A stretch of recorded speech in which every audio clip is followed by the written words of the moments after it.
अस्सलाम वालेकुम dear student, मैं हूं Abbas Khan. Welcome you all. अच्छा डियर स्टूडेंट, ये हमारा लेक्चर नंबर फर्स्ट है और ये हमारा डेमो जो है ना वो लेक्चर है, ठीक है। और हम जो है ना ये यहाँ पर रैंडम इसमें, चूँकि ये डेमो लेक्चर है तो हम इसमें से एमसीक्यूज़ क्या करेंगे वो सॉल्व करेंगे, ठीक है डियर स्टूडेंट्स। तो पहला एमसीक्यू आता है, which of the following is an example of money measurement concept, ठीक है।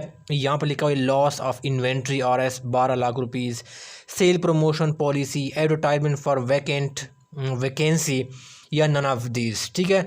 अब डियर स्टूडेंट मैं आपको बताता हूँ कि जो मनी मेजरमेंट कॉन्सेप्ट है वो क्या चीज़ है, ठीक है ना।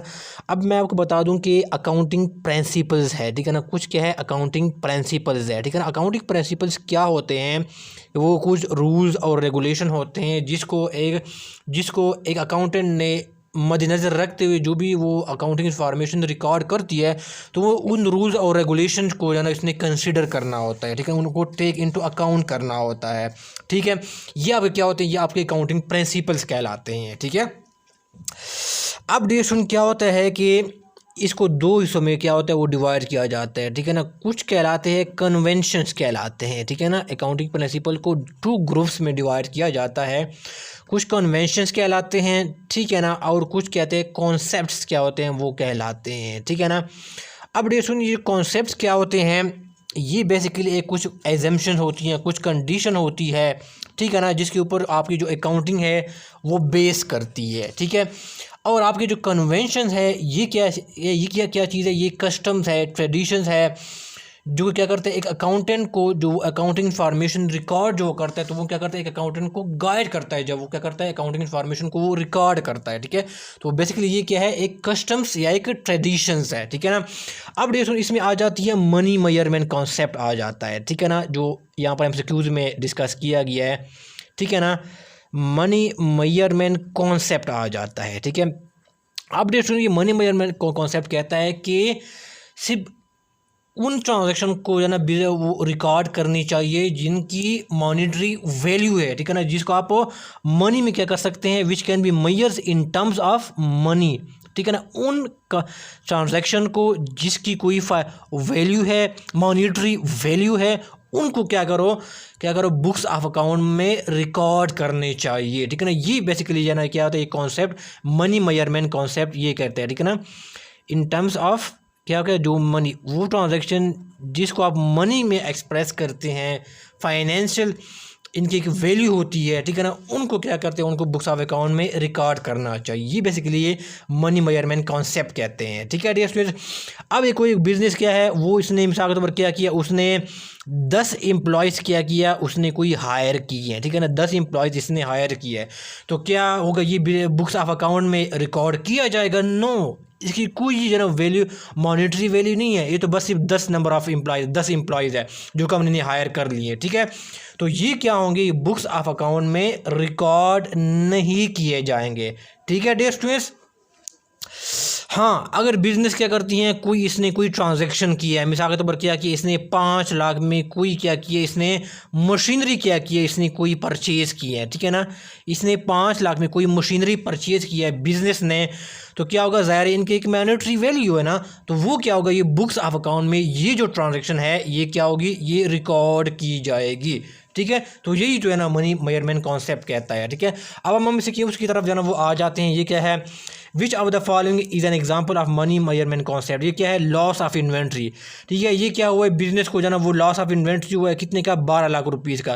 तो इसकी एक मॉनिटरी वैल्यू है ना, ये क्या होती है, मनी की फॉर्म में जो है ना वो एक्सप्रेस की जाती है इनकी वैल्यू, ठीक है। अब हम देखते हैं सेल्स प्रमोशन पॉलिसी, ये बिल्कुल नहीं है, इसकी कोई मॉनिटरी वैल्यू नहीं है, ठीक है। कंपनी ने कोई सेल्स के हवाले से इसने कोई पॉलिसी जो है ना वो बनाई है, ठीक है ना, इनकी कोई मॉनिटरी वैल्यू नहीं है, तो वो बुक्स ऑफ अकाउंट में ये रिकॉर्ड नहीं किया जाएगा। एडवर्टाइजमेंट फॉर वैकेंसी, कंपनी ने क्या किया, कोई एक वैकेंसी खाली थी, इसके लिए उसने कोई एडवर्टाइजमेंट इशू कर दिया है, ठीक है ना, पब्लिश कर दिया है, तो क्या होगा, इसकी कोई मॉनिटरी वैल्यू नहीं है, तो वो क्या होगी, कंपनी के बुक्स ऑफ अकाउंट में ये ट्रांजैक्शन ये क्या होगी, वो क्या होगी, रिकॉर्ड नहीं की जाएगी, ठीक है dear students.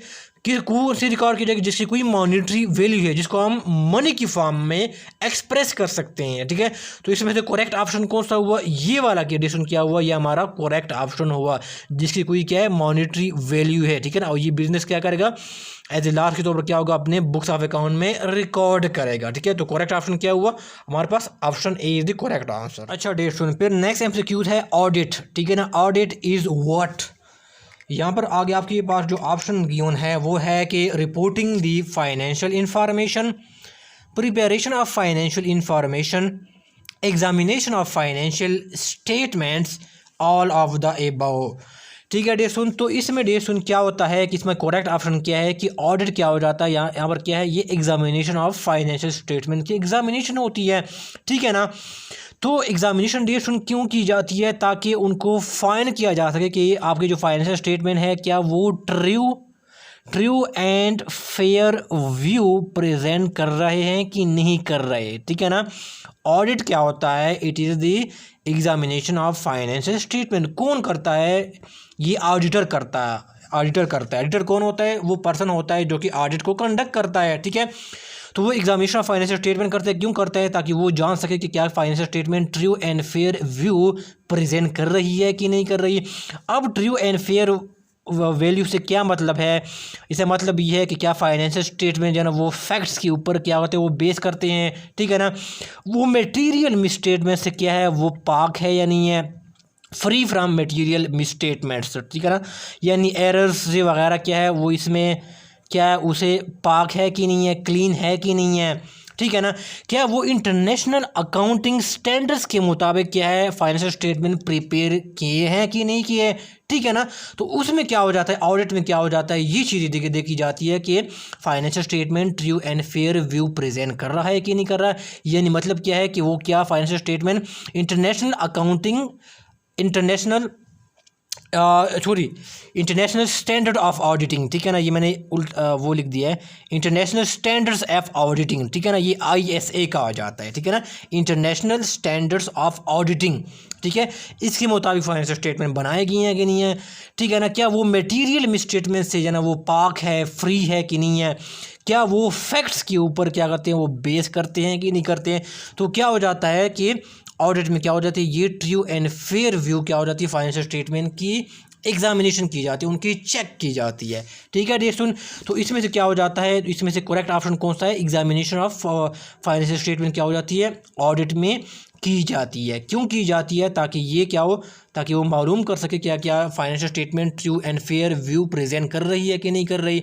True and fair view मतलब का मतलब क्या है कि क्या वो फैक्ट्स के ऊपर बेस करते हैं, क्या वो मटेरियल स्टेटमेंट से फ्री है, क्या वो इंटरनेशनल स्टैंडर्ड्स ऑफ ऑडिटिंग के मुताबिक बनाए गए हैं कि नहीं बनाए गए हैं। ठीक है ना, अच्छा इसमें से एक इसे तो आगे करेक्ट ऑप्शन कौन सा है, C is the correct option. ठीक है ना, एग्जामिनेशन ऑफ फाइनेंशियल स्टेटमेंट्स।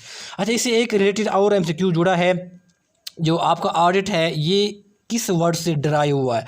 ये डेशन क्या है, ये वो पेपर में भी ये MCQs आया हुआ है। ठीक है ना, ये लैटिन वर्ड से क्या हुआ, एक डराइव हुआ है। ठीक है ना, लैटिन वर्ड है वो कौन सा है, अडायर, AUDIRE। इसका मतलब क्या है, ये MCQ पूछा गया है। ठीक है, इसका मतलब क्या है, ऑडिट का मतलब जो कि अडायर लैटिन वर्ड से डिराइव किया गया है। तो ऑडिट का बेसिकली मतलब क्या है, हेयर करना, हेयर। ठीक है ना, उसका लैटिन में वर्ड क्या है, मीनिंग क्या है, सॉरी हेयर है। ठीक है, तो ये भी MCQs क्या है वो आया हुआ है एग्जामिनेशन में। ठीक है डियर स्टूडेंट्स, तो ये भी आपका जो वो 7 MCQs हो गया। अच्छा डियर स्टूडेंट, फिर नेक्स्ट जो MCQs है वो है कि book keeping mainly concerns with which part of accounting process. ठीक है, यहाँ पर किया है analysing of financial information, summarising of financial information, recording of financial information या एग्जामिनेशन ऑफ फाइनेंशियल इंफॉर्मेशन। ठीक है, तो इसमें से कौन सा करेक्ट ऑप्शन है। ठीक है ना, यहाँ पर बुक कीपिंग की क्या हो जाती है वो बात की जा रही है। ठीक है ना, तो डेट मैं आपको बता दूं कि बुक कीपिंग का क्या है वो, इसका ताल्लुक किसके साथ है, उनका ताल्लुक सिर्फ और सिर्फ रिकॉर्डिंग ऑफ फाइनेंशियल इंफॉर्मेशन है। ठीक है ना, जब भी फाइनेंशियल इंफॉर्मेशन की रिकॉर्डिंग की जाती है तो हम कहते हैं कि बंदा बुक कीपिंग प्रोसेस में क्या होता है वो इन्वॉल्व है। ठीक है ना, ये बुक कीपिंग कर रहा है। ठीक है डियर स्टूडेंट, तो इससे आपने याद रखना है कि बुक कीपिंग में क्या की जाती है, सिर्फ और सिर्फ रिकॉर्डिंग की जाती है फाइनेंशियल इंफॉर्मेशन की। अब डियर स्टूडेंट हम देखते हैं अकाउंटिंग को।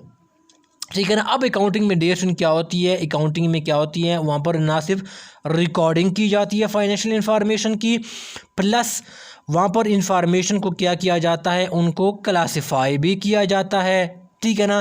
कैसे क्लासिफाई किया जाता है, आपने लेजर को देखा होगा, लेजर में जो ना इन्फॉर्मेशन को क्लासिफाई नहीं किया जाता है, बिल्कुल किया जाता है। कैश के जो ना वो ट्रांजैक्शन के जितने भी ट्रांजैक्शन होते हैं कैश के, उनका अलग लेजर बनता है। अकाउंट रिसीवेबल का अलग लेजर बनता है, जितने भी अकाउंट रिसीवेबल किसी भी मंथ या पीरियड में हुए हैं। ठीक है ना। अकाउंट पेबल का जो ना वो अलग लेजर बनाया जाता है, जितने भी अकाउंट रिसीवेबल एक पीरियड में एक मंथ के अंदर जो ना वो हुए हैं। ठीक है ना। तो इन्फॉर्मेशन क्या हो जाती है, वो क्लासिफाई की जाती है। ठीक है ना। अच्छा, लेजर से पहले क्या बनाया जाता है, लेजर से पहले एक जनरल जो क्या होती है वो बनाया जाता है। इसमें से क्या हो जाती है, इन्फॉर्मेशन को क्लासिफाई नहीं किया जाता है। ठीक है ना। बल्कि क्या हो जाता है, सारे की सारी इन्फॉर्मेशन इकट्ठे लिखी जाती है, डेट वाइज क्रोनोलॉजिकल वाइज लिखी जाती है। ठीक है ना।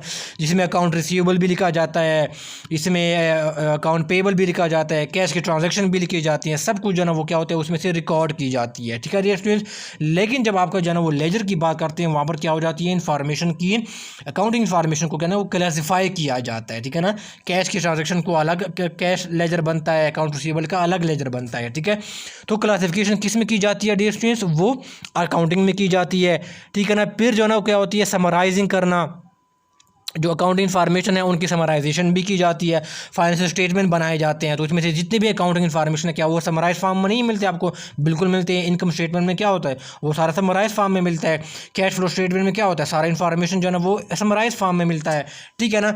तो ये भी क्या होता है, समराइज की समराइजेशन ऑफ अकाउंटिंग इन्फॉर्मेशन की जाती है अकाउंटिंग में, और साथ साथ उनको एनालाइज भी किया जाता है। ठीक है ना। एनालाइज अकाउंटिंग इन्फॉर्मेशन को एनालाइज भी किया जाता है, ताकि जो ना वो डिसीजन जो ना क्या सकते वो अपना ले सके। ठीक है ना।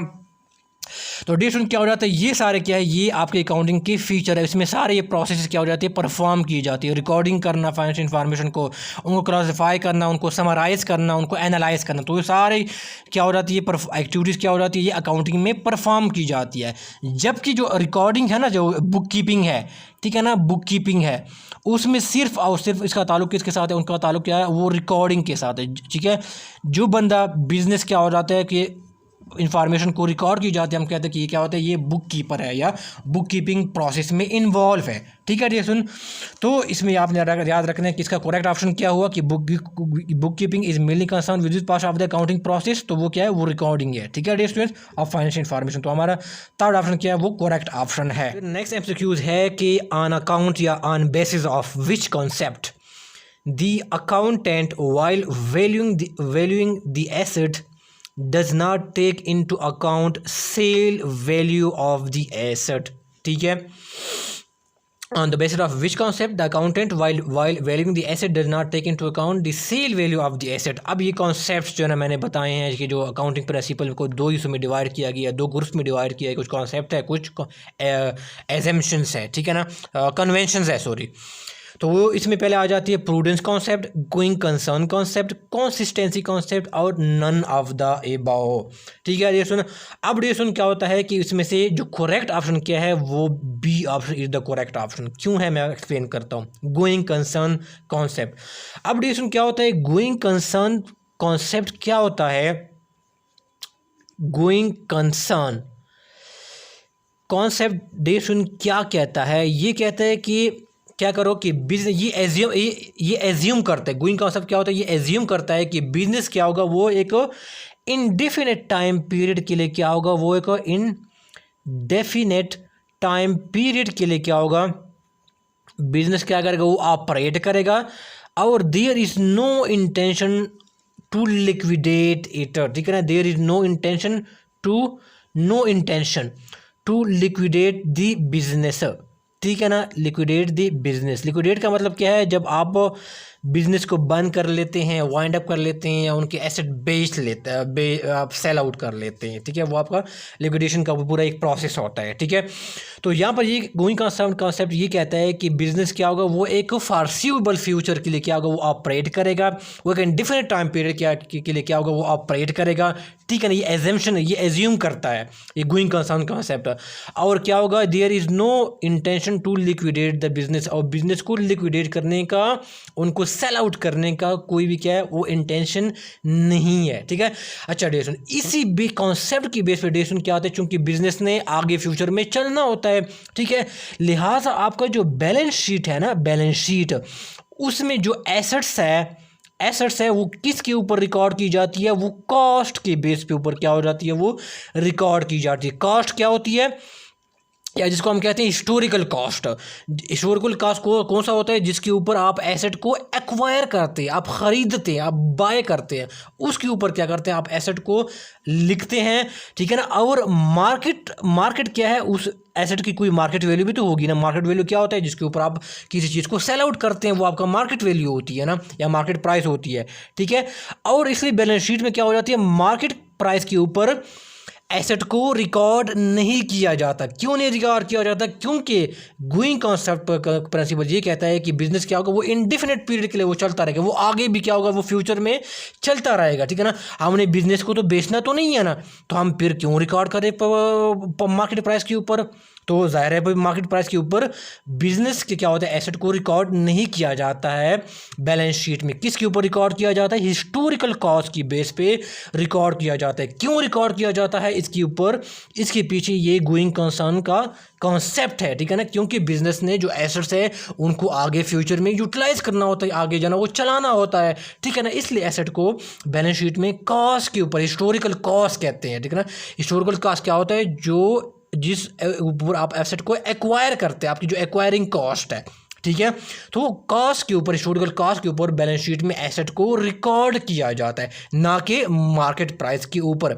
मार्केट प्राइस के ऊपर क्यों नहीं रिकॉर्ड करते, क्योंकि हमने एसेट को तो सेल तो नहीं करना ना।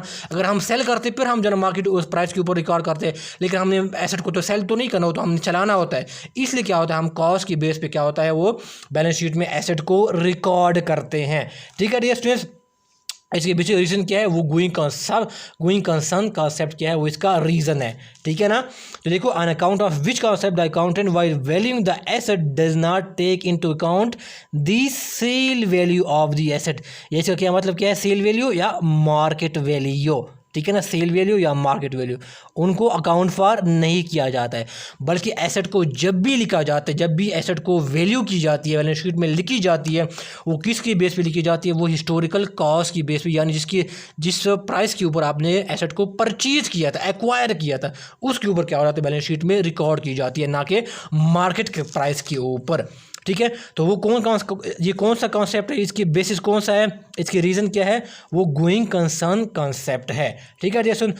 अच्छा डियर स्टूडेंट, इससे मुख्तलिफ किस्म की जो है वो कॉन्सेप्ट्स है और कन्वेंशन है। मैंने एक ऑलरेडी एक वीडियो मैंने रिकॉर्ड की है, एक वीडियो है, ठीक है ना, पूरा कंप्लीट, ठीक है ना, कोई 40-50 मिनट्स का वीडियो है। मैंने जब इंस्पेक्टर इन लैंड रेवेन्यू की डिस्क्रिप्टिव टेस्ट की जो मैं स्टूडेंट को प्रिपरेशन करवा रहा था, तो मैंने उस टाइम जो है ना वो मैंने रिकॉर्ड किया था।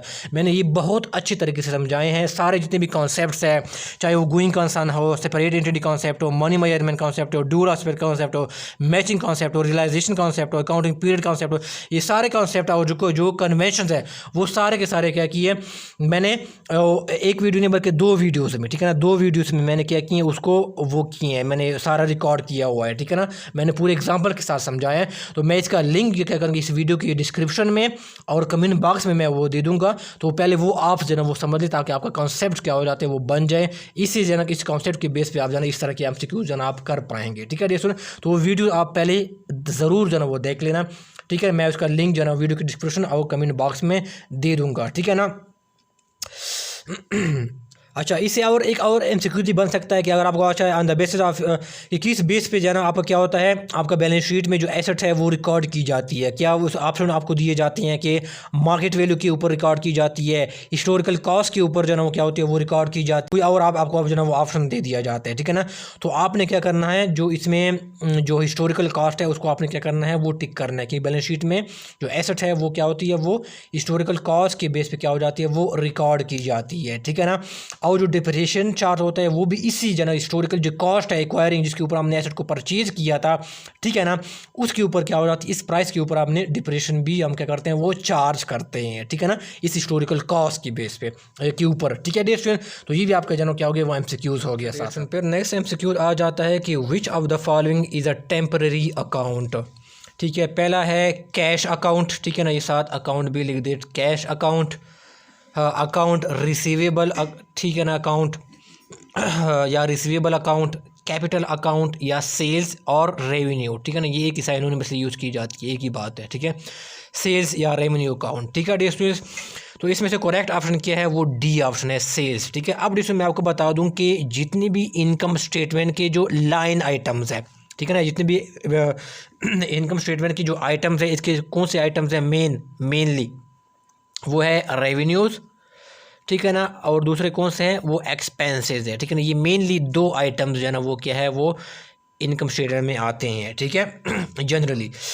तो ये रिलेशन क्या हो जाते हैं, ये आपके क्या हो जाते हैं, ये दोनों आपके टेम्पररी क्या हो जाते हैं, वो अकाउंट्स होते हैं, ठीक है ना। यानी क्या होता है टेम्पररी अकाउंट का मतलब क्या है कि वो क्या हो जाती है, at the end of the year जो भी अकाउंटिंग ईयर है वो जो ख़त्म हो जाता है, फिर इसके साथ क्या हो जाते हैं, ये अकाउंट क्लोज हो जाते हैं, ठीक है ना। और फिर नेक्स्ट अकाउंटिंग पीरियड में फिर क्या हो जाता है, आपका सारा क्या हो जाता है, ज़ीरो से फिर क्या हो जाता है, वो फिर स्टार्ट होता है, ठीक है डियर स्टूडेंट, जो भी बिजनेस की ट्रांजैक्शन है रेवेन्यूज और सेल्स से रिलेटेड, ठीक है डियर स्टूडेंट्स। अब आ जाती हैं बैलेंस शीट के जो ना कुछ अकाउंट्स है, ठीक है ना, ये क्या होती है, बैलेंस शीट की जो भी अकाउंट्स है, एसेट्स है, ठीक है ना, लाइबिलिटीज़ है, और दूसरा क्या है, कैपिटल या ओनर्स इक्विटी भी कहते हैं, ये तीनों क्या है, ये बैलेंस शीट के आइटम्स है जनरली मेनली, ठीक है। और ये सारे क्या है, ये सारे डिस्ट्रीब्यूशन क्या है, ये सारे परमानेंट क्या है, वो परमानेंट अकाउंट्स इसको कहते हैं, ठीक है। ये बहुत इंपॉर्टेंट एमसीक्यूज है, परमानेंट ये अकाउंट्स में आते हैं, ठीक है। आपसे इस तरह भी ऑप्शन दिया जाता है, एसेट लाइबिलिटी क्या, ओनर्स इक्विटी या कैपिटल और रेवेन्यू, या उसको रेवेन्यू और एक्सपेंसेस भी कहते हैं, वो आ सकते हैं, ठीक है ना। इस तरह जनरली भी क्वेश्चन पूछा जा सकता है या स्पेसिफिकली भी पूछा जा सकता है, क्योंकि ये क्या है, कैश क्या है, वो एसेट है, अकाउंट रिसीवेबल भी क्या है, वो एक एसेट है, कैपिटल है, और फिर सेल्स और रेवेन्यू, ठीक है। या इसको आपको इस तरह भी दिया जा सकता है कि क्या हुआ, आपका जो है ना वो कमीशन अर्नड, ठीक है ना, कमीशन अर्न किया, आपका कमीशन अर्न क्या है, वो एक रेवेन्यू है, ठीक है, बिजनेस का। तो इस तरह भी जो है ना वो दिया जा सकता है, ठीक है जो ना, स्पेसिफिकली मज़ीद नैरो डाउन करके, ठीक है डियर स्टूडेंट्स। तो आपने याद रखना है कि जो भी इनकम स्टेटमेंट की जो आइटम्स है, ठीक है ना, चाहे वो रेवेन्यू है या एक्सपेंसेस हो, ठीक है ना, तो वो क्या है, वो क्या है, वो टेम्परेरी अकाउंट्स है, और वो क्या हो जाते हैं, at the end of the year वो क्लोज हो जाते हैं, और नेक्स्ट अकाउंटिंग पीरियड से फिर वो क्या होते हैं, वो स्टार्ट से फिर क्या हो जाता है, वो शुरू होते हैं, ठीक है। और ये क्या हो जाता है, परमानेंट अकाउंट्स, ये क्या हो जाते हैं, ये क्लोज नहीं होते, ठीक है ना, ये कभी भी क्या होता है, क्लोज नहीं होते at the end of accounting period, ठीक है। बल्कि एक अकाउंटिंग पीरियड जब खत्म हो जाते हैं, फिर क्या हो जाती हैं ये चीज़ें, फिर नेक्स्ट अकाउंटिंग पीरियड में क्या हो जाती है, वही क्या होती है, चीज़ें चली जाती है, ठीक है ना। क्योंकि बिजनेस में क्या होता है, आपने जिस तरह मैंने बताया कि क्या होता है, गोइंग कंसर्न कॉन्सेप्ट के मुताबिक बिजनेस क्या हो रहा है, एक इंडेफिनिट पीरियड के लिए क्या हो रहा है, वो चलता रहता है, ठीक है ना। तो अपने जो एसेट्स है उसने आगे भी जो है ना वो यूज़ करने होते हैं, ठीक है। तो इसलिए क्या हो जाते हैं, जो भी बैलेंस शीट के जो अकाउंट्स है वो क्या हो जाते हैं, वो परमानेंट अकाउंट होते हैं, वो at the end of accounting period वो क्लोज नहीं होते, बल्कि नेक्स्ट अकाउंटिंग पीरियड में क्या हो जाते हैं, उसका पार्ट बन जाते हैं, ठीक है ना।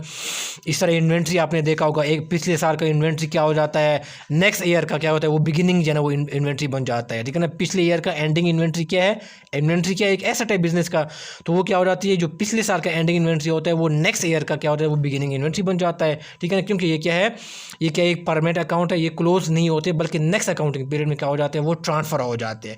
जबकि आपके जो इनकम स्टेटमेंट के आइटम्स है वो क्या हो जाते हैं, टेम्पररी अकाउंट आते हैं, वो क्लोज हो जाते हैं at the end of the accounting period, ठीक है ना, बैलेंस बिल्कुल जीरो हो जाते हैं, और फिर नेक्स्ट अकाउंटिंग पीरियड से फिर नया फिर हिसाब किताब क्या हो जाता है, वो शुरू हो जाता है, ठीक है ना, रेवेन्यूज और एक्सपेंसेस का, ठीक है डियर स्टूडेंट्स। तो इसमें से करेक्ट ऑप्शन कौन सा था, वो डी वाज क्या था, वो करेक्ट ऑप्शन था, सेल्स या रेवेन्यू, ठीक है,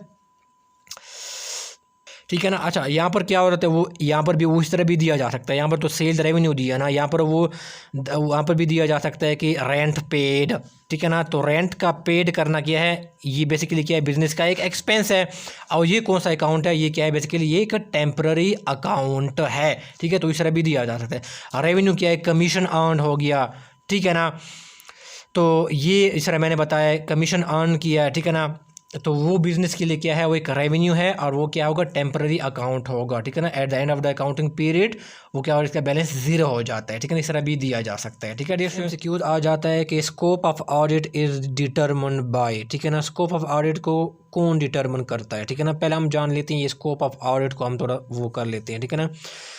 सिंपल सी बात है, स्कोप ऑफ ऑडिट का मतलब ये है, स्कोप ऑफ ऑडिट के कितनी डेप्थ के साथ क्या करते हैं आप ऑडिट को परफॉर्म करते हैं, ठीक है। कितनी डेप्थ के साथ आप क्या करते हैं वो जो है ना वो क्या करते हैं वो ऑडिट को परफॉर्म किया जाता है। मिसाल के तौर पर क्या है, कोई बिजनेस में 50,000 की कोई जो है ना वो क्या हुई कोई ट्रांजैक्शन है, मैं मिसाल ले रहा हूँ, 50,000 की कोई ट्रांजैक्शन है, ठीक है ना। अब क्या किया आपने 5,000 जो ट्रांजैक्शन है उसकी आपने उसका ऑडिट कर लिया है, ठीक है। अब क्या करते हैं आप जो ऑडिट है आप इसको स्कोप को इंक्रीज़ करना चाहते हैं, तो फिर क्या करेंगे आप 5,000 की बजाय फिर क्या करेंगे आप 10,000 की जो बिज़नेस की ट्रांजैक्शन हुई है, टोटल ट्रांजैक्शन में से टोटल कितनी हुई है 50,000 हुए हैं, ठीक है। तो फिर क्या किया आपने 5,000 से बिज़नेस की ट्रांजैक्शन को जो आपने ऑडिट करना था उसको बढ़ा के क्या किया आपने 10,000 के बिज़नेस के जो ट्रांजैक्शन हुए हैं, ठीक है ना, उसका आप क्या करेंगे आप जब ऑडिट क्या करना आपने कंडक्ट करने, ठीक है। तो आपने क्या हुआ आपने स्कोप क्या किया आपने बढ़ा दिया है। पहले आप क्या कहते हैं 5,000 ट्रांजैक्शन का ऑडिट कर रहे थे, अब क्या आपने उसको स्कोप को बढ़ा के 10,000 ट्रांजैक्शन का आप क्या कर रहे हैं आप ऑडिट जो है ना वो कंडक्ट कर रही हैं ट्रांजैक्शंस का। बिजनेस में जो ट्रांजैक्शन हुए फाइनेंशियल ट्रांजैक्शंस की मैं बात कर रहा हूँ, ठीक है। तो गोया क्या हुआ कि कितनी डेप्थ के साथ क्या कर ऑडिटर है, ऑडिटिंग फर्म है या ऑडिटर है वो अपने ऑडिट को परफॉर्म करता है, ठीक है ना, वो आपका स्कोप ऑफ ऑडिट होता है, ठीक है। या दूसरे अल्फाज में क्या हो जाते हैं मुख्तलिफ किस्म के क्या हो जाते हैं ऑडिट प्रोसीजर होते हैं, ठीक है ना, कि आप कौन से जो ना वो ऑडिट प्रोसीजर को क्या करते हैं वो अडॉप्ट करते हैं, कितने ज़्यादा आप जो ना वो ऑडिट प्रोसीजर को अडॉप्ट करते हैं। ये मैं आगे जो ना पढ़ाऊँगा, ठीक है ना, ऑडिट प्रोसीजर कहा जाता है, ठीक है ना। ऑडिट प्रोसीजर कौन कौन से होते हैं वो बेसिकली मैं आगे जो ना पढ़ाऊँगा, ठीक है ना, जिसमें क्या आ जाती है रिकैलकुलेशन आ जाती है, ठीक है ना, रिकैलकुलेशन आ जाती है, रीपरफॉर्मेंस आ जाती है, इंक्वायरी आ जाती है, ठीक है ना। ये मुख्तलिफ़ किस्म की जो ना वो ऑडिट प्रोसीजर्स है, ठीक है ना। तो स्कोप ऑफ ऑडिट का क्या आप कितने जना क्या करते हैं आप ऑडिट प्रोसीजर को अप्लाई कर रहे हैं, ठीक है ना, ऑडिट को कंडक्ट करने के लिए फाइनेंशियल ट्रांजैक्शन या फाइनेंशियल स्टेटमेंट्स का, ठीक है। जितना आप ना अपना ऑडिट प्रोसीजर को इंक्रीज़ करते हैं आपका स्कोप ऑफ ऑडिट क्या होता है वो इंक्रीज़ होता है। जितना आप ऑडिट प्रोसीजर को कम अप्लाई करते हैं, थोड़े अप्लाई करते हैं ऑडिट प्रोसीजर को, आपका स्कोप ऑफ ऑडिट क्या हो जाता है वो कम होता जाता है, ठीक है। तो मैंने मुख्तसर सा जो मैंने बता दिया, ठीक है। ये आगे ऑडिट प्रोसीजर कौन से होते हैं ये आगे मैं पढ़ाऊँगा, ठीक है। तो मैंने बेसिक कॉन्सेप्ट बता दिया है। तो अब क्या होता है इसको कौन डिटरमिन करता है, एमसीक्यूज ये है स्टैंडर्ड्स रिलेटेड टू ऑडिट, ठीक है ना। अब देखो यहाँ पर क्या आ जाती हैं मिसाल के तौर पर यहाँ पर क्या है इंटरनेशनल, यहाँ पर आ जाती है इंटरनेशनल स्टैंडर्ड्स ऑन ऑडिटिंग, ठीक है ना, ISA कहा जाता है, ठीक है। ये इंटरनेशनल लेवल के ऊपर जो है ना वो ऑडिट के स्टैंडर्ड्स है, ठीक है ना। तो बेसिकली ये क्या है इंटरनेशनल स्टैंडर्ड्स ऑन ऑडिटिंग, ये क्या करता है स्कोप ऑफ ऑडिट क्या करते हैं उनको डिटरमिन करता है, ठीक है। और जो इंटरनेशनल स्टैंडर्ड्स ऑफ जो ऑडिटिंग है उनको कौन अडॉप्ट करता है, उनको पाकिस्तान में एक इंस्टीट्यूट है इसको कहते हैं ICAP कहा जाता है, ठीक है, institute of chartered accountant of Pakistan, ठीक है ना। ये बेसिकली क्या करते हैं वो भी उनको क्या करता है international standard of international standard on जो ऑडिटिंग है वो उनको अडॉप्ट करता है। ICAP क्या है, ICAP जो है ना आपके जो ऑडिटिंग स्टैंडर्ड्स है वो क्या करता है वो आपको पाकिस्तान में मैं बात कर रहा हूँ, पाकिस्तान की रेफरेंस में मैं बात कर रहा हूँ। जो ICAP इंस्टीट्यूट है institute of chartered accountant of Pakistan, ये क्या करता है जो ऑडिट की जो स्टैंडर्ड है वो क्या करता है वो इशू करता है, ठीक है ना। और ये किन से ड्राइव करते हैं इनके स्टैंडर्ड किसकी बेस करते हैं ICAP की स्टैंडर्ड वो इंटरनेशनल स्टैंडर्ड ऑन ऑडिटिंग की जो स्टैंडर्ड है इंटरनेशनल लेवल के जो स्टैंडर्ड ISA के ऊपर बेस करते हैं, ठीक है डियर स्टूडेंट्स। और ये जो इंस्टीट्यूट है ICAP ये क्या करते हैं पाकिस्तान में ऑडिट स्टैंडर्ड्स इशू करता है, ठीक है ना।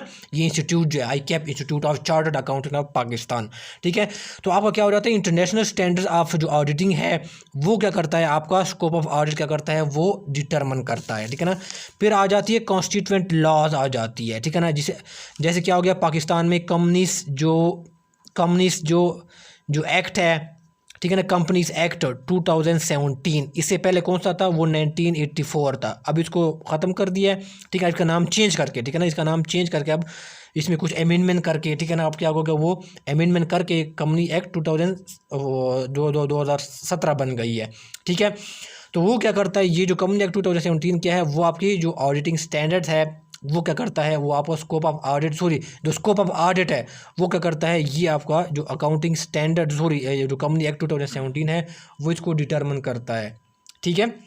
जो ऑडिट जो स्कोप ऑफ ऑडिट है, ठीक है, उन कौन डिटरमिन करता है कंपनीज एक्ट 2017, और दूसरा कौन सा है इंटरनेशनल स्टैंडर्ड ऑन ऑडिटिंग। फिर आ जाती हैं अदर रूल्स और रेगुलेशन, ये भी क्या करता है आपका यहाँ पर दी को यहाँ पर लिखो ऑल ऑफ दिस लिख लें, ठीक है ना, ऑल ऑफ दिस। और फिर आ जाती है अदर रूल्स और रेगुलेशन, ठीक है ना। अदर रूल्स और रेगुलेशन में क्या आ जाती है, मिसाल के तौर पर क्या है यहाँ पर एक कहते हैं प्रूडेंशियल रेगुलेशन कहा जाता है, ठीक है ना, प्रूडेंशियल रेगुलेशंस कहा जाता है, ठीक है ना, प्रूडेंशियल रेगुलेशंस का, ठीक है ना। अब प्रूडेंशियल रेगुलेशन क्या हो जाते हैं, आपको पता होगा कि जो ये प्रूडेंशियल रेगुलेशन क्या करते हैं, वो आपका जो स्टेट बैंक ऑफ पाकिस्तान है, SBP है, ठीक है ना, पाकिस्तान का जो सेंट्रल बैंक है, वो क्या करता है, वो बेसिकली इशू करता है जो पाकिस्तान में जो बैंक्स है, ठीक है ना, उनके जो ऑडिट जो है ना वो क्या होती है, वो कंडक्ट किए जाते हैं, ठीक है ना। पाकिस्तान में जो बैंक्स है उसके जो ऑडिट जो है ना वो कंडक्ट किए जाते हैं, ठीक है ना।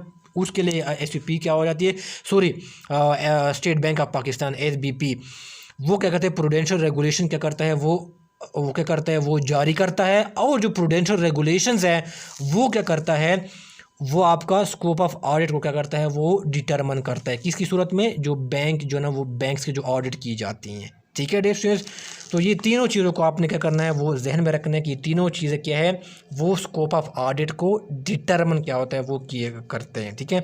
और इसमें से कौन सा होगा, all of this is the correct option, ठीक है। फिर नेक्स्ट हमारा MCQs है, वो ये है, the discount allowed by wholesaler और manufacturer to retailer at the list price of goods is called cash discount, trade discount, discount allowed और नन। अब डिस्ट्रीब्यूशन इसमें से कौन सा ऑप्शन ठीक है, उसमें से बी ऑप्शन क्या है, वो आपका करेक्ट ऑप्शन है, ठीक है। अब डिस्ट्रीब्यूशन यहाँ पर लिखा हुआ है क्या होता है, वो लिस्ट प्राइस लिखा हुआ है, ठीक है ना। लिस्ट प्राइस डिस्ट्रीब्यूशन क्या कहते हैं, बेसिकली ये एक फुल प्राइस है, ठीक है ना, फुल प्राइस इसको हम कहते हैं। जो फुल प्राइस है, फुल प्राइस का मतलब ये है आप इसमें से डिस्काउंट की अमाउंट डिडक्ट नहीं करते, ठीक है ना, ये फुल प्राइस है, ठीक है ना। अब डिस्ट्रीब्यूशन क्या होता है कि रिटेलर क्या होता है, जब वो होल सेलर से कोई चीज़ जो है ना वो बल्क में ख़रीदता है, ठीक है ना, या ठीक है ना, तो होल सेलर क्या करता है, मैन्युफैक्चरर क्या करता है, वो रिटेलर को क्या करता है, कुछ डिस्काउंट देता है, यानी रिडक्शन इन प्राइस क्या करता है, वो देते हैं, किस में, लिस्ट प्राइस में, यानी जो इसकी जो फुल प्राइस है इसमें से कुछ रिडक्शन क्या करता है, वो देता है, ठीक है। चलो हम कहते हैं कि इसने क्या किए हैं, 1,00,000 रुपीज़ की इसने क्या किए हैं, कोई गुड्स क्या किए हैं, इसने क्या किए हैं, जो रिटेलर है उसने क्या किए हैं, ख़रीदे हैं, ठीक है, 1,00,000 रुपये की, ठीक है ना। अब डिस्काउंट क्या करता है, इसकी जो 1,00,000 है ना, 1,00,000 यहाँ पर मैं लिख देता हूँ, ये इनकी क्या है, इसको लिस्ट प्राइस या इसको कैटलॉग प्राइस भी कहते हैं, यानी जो आइटम के ऊपर जो लगी होती है, ठीक है ना, फिक्स होती है, या इसकी जो फुल प्राइस है, ठीक है ना, विदाउट डिडक्शन, ठीक है। तो अब हम करते हैं क्या करते हैं कि आपका जो होल सेलर है वो क्या करता है, वो आपको रिटेलर का जो है ना वो उसको डिस्काउंट देते हैं। वो कहता है कि चलो मैं आपको जो ना मैं आपको जो ना वो 10% डिस्काउंट देता हूँ, ठीक है ना, किसके ऊपर, लिस्ट प्राइस के ऊपर, लिस्ट प्राइस है, ठीक है ना, इसके ऊपर लिस्ट प्राइस, ठीक है। तो अब क्या होगा, ये 10% इसने डिस्काउंट दे दिया, तो ये क्या होता है, 1,00,000 का 10% क्या बनता है, ये बनते हैं 10,000, ठीक है ना, ये 10,000 रुपीज़, ठीक है। तो अब ये डिस्काउंट क्या हुआ, इसने 10% क्या किया, उसने जो लिस्ट प्राइस है जो 1,00,000 रुपीज़ इसके ऊपर इसने जो रिटेलर है, सॉरी जो होल सेलर है, मैन्युफैक्चरर है, इसने इसको डिस्काउंट दे दिया, ठीक है। इसका मतलब क्या है कि अब रिटेलर कितना पे करेगा, इसमें से 1,00,000 में से क्या करो, 10,000 रुपीज़ निकालो, जो कि 10% बनता है 1,00,000 का। तो इसका मतलब ये है कि अब रिटेलर होल सेलर या मैन्युफैक्चरर को कितने देगा, वो 90,000 रुपया क्या करेगा, वो पे करेगा। बाकी जो 10,000 रुपया क्या है, वो इसने क्या किया, उसने उसको ट्रेड क्या किया, उसको डिस्काउंट दे दिया है, ठीक है ना। तो ट्रेड डिस्काउंट किया है, it is a discount allowed by the manufacturer और wholesaler to retailer at the list price, ठीक है ना, at the list price of the goods, ठीक है ना। अच्छा, इसमें ये ज़रूरी नहीं है कि होल सेलर या रिटेलर को देता है डिस्काउंट, ये भी हो सकता है कि मैन्युफैक्चरर क्या होता है, वो होल सेलर है, होल सेलर को जो ना वो क्या होता है, वो ट्रेड डिस्काउंट दे दे, ठीक है ना।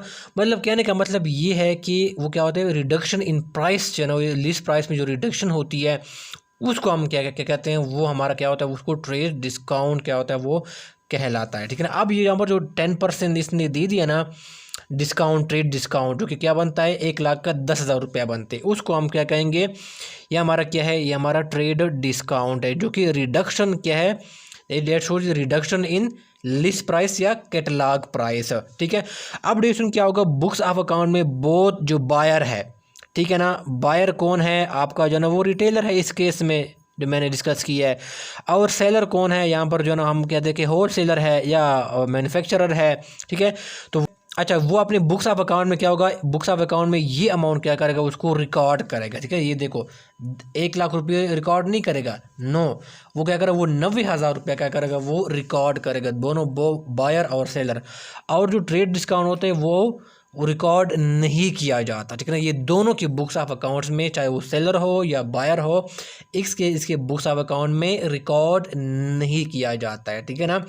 तो ये हमसे कुछ भी आ सकता है कि कौन सा जो ना वो बुक्स ऑफ अकाउंट में रिकॉर्ड नहीं किया जाता है, ट्रेड डिस्काउंट या कैश डिस्काउंट। तो आपने याद रखना कि trade discount books of account में रिकॉर्ड नहीं किया जाता है। ये जो ट्रेड डिस्काउंट है वो इसलिए जो ना वो बुक्स ऑफ अकाउंट में रिकॉर्ड नहीं की जाती क्योंकि वो ऑलरेडी आपको पता है जो इनवॉइस बनता है, ठीक है ना, इनवॉइस पे जो प्राइस मेंशन होती हैं वो ऑलरेडी क्या हो जाती है, वो प्राइस में से ट्रेड डिस्काउंट की अमाउंट वो क्या होती है, वो माइनस हो चुकी होती है, ठीक है ना। और जो इनवॉइस पे क्या हो जाता है, ये नेट प्राइस क्या हो जाता है, वो शो हो रहा होता है, ठीक है ना, ठीक है ना। ये नेट प्राइस क्या हो रहा है, वो शो हो रहा होता है, ठीक है ना।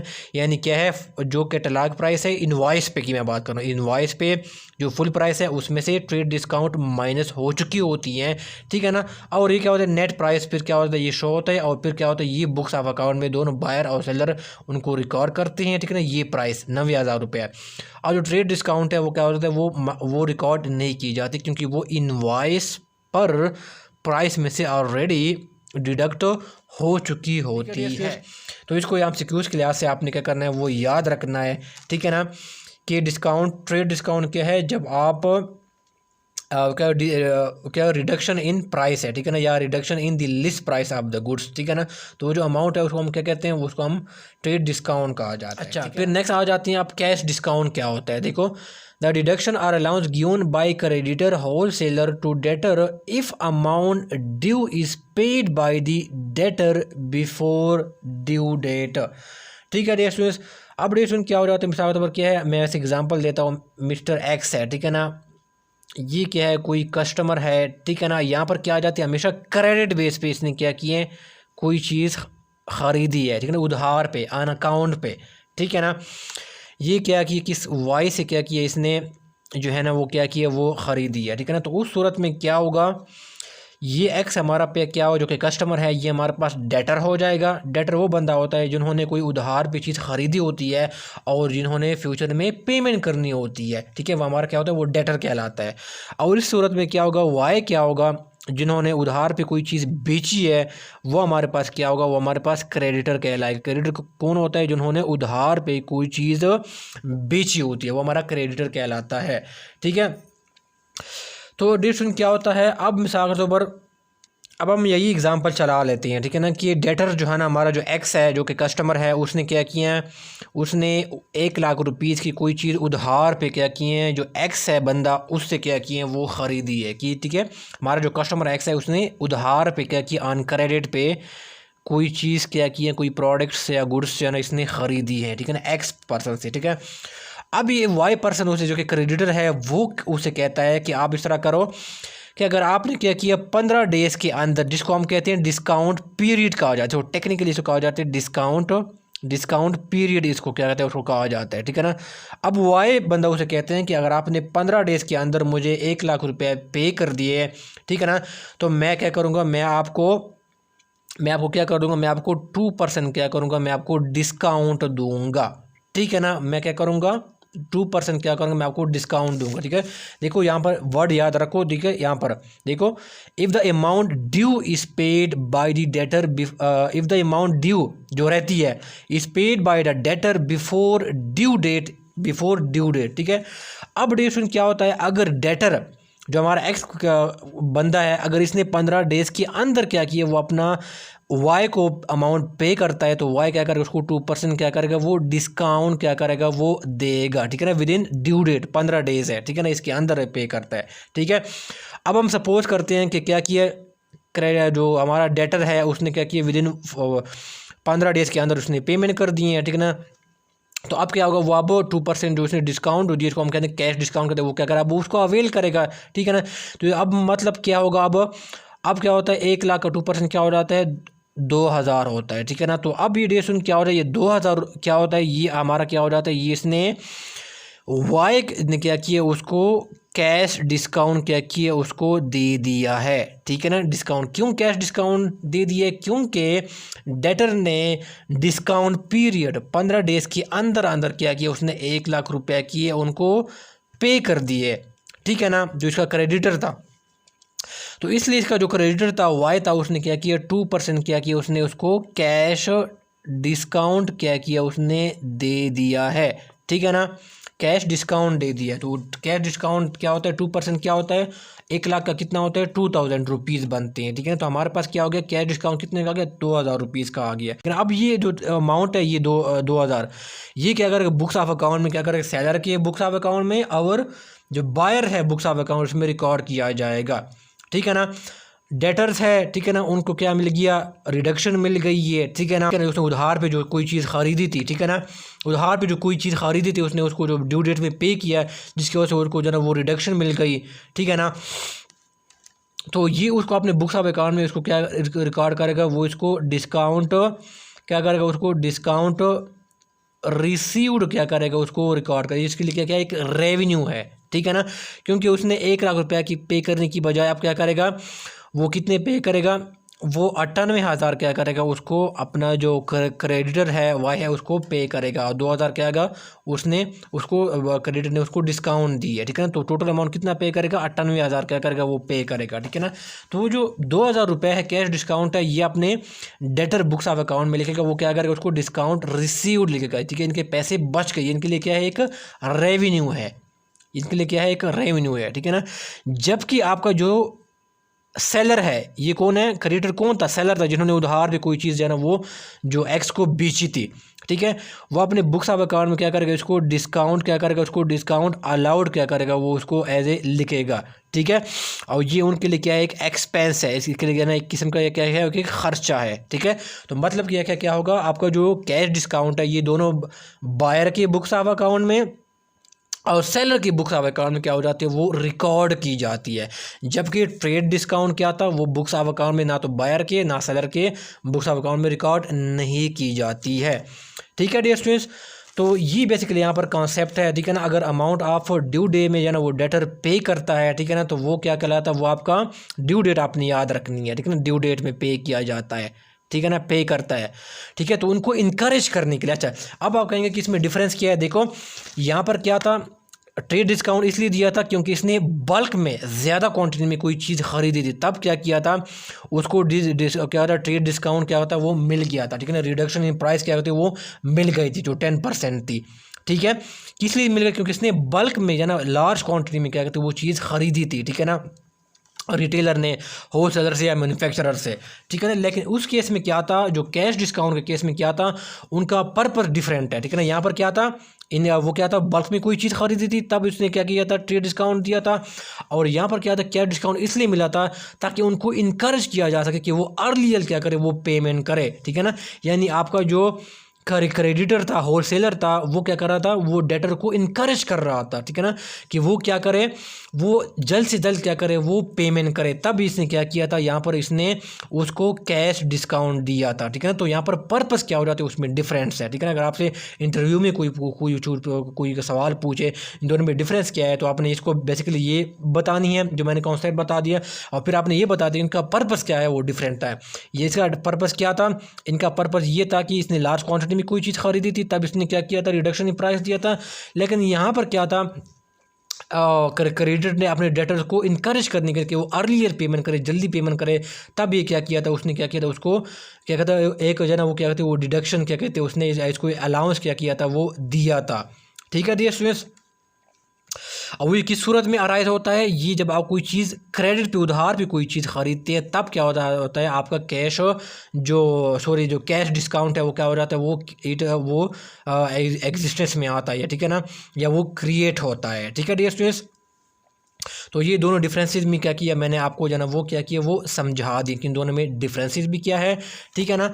और ये अगर आ जाए तो फिर आपने क्या करना, ये अगर आपने वो करनी है तो आपने ड्यू डेट जाना यहाँ पर क्या करना है वो याद रखना है, ठीक है। उनको इनकरेज करने के लिए आपने वो कॉन्सेप्ट जहन में लाना है।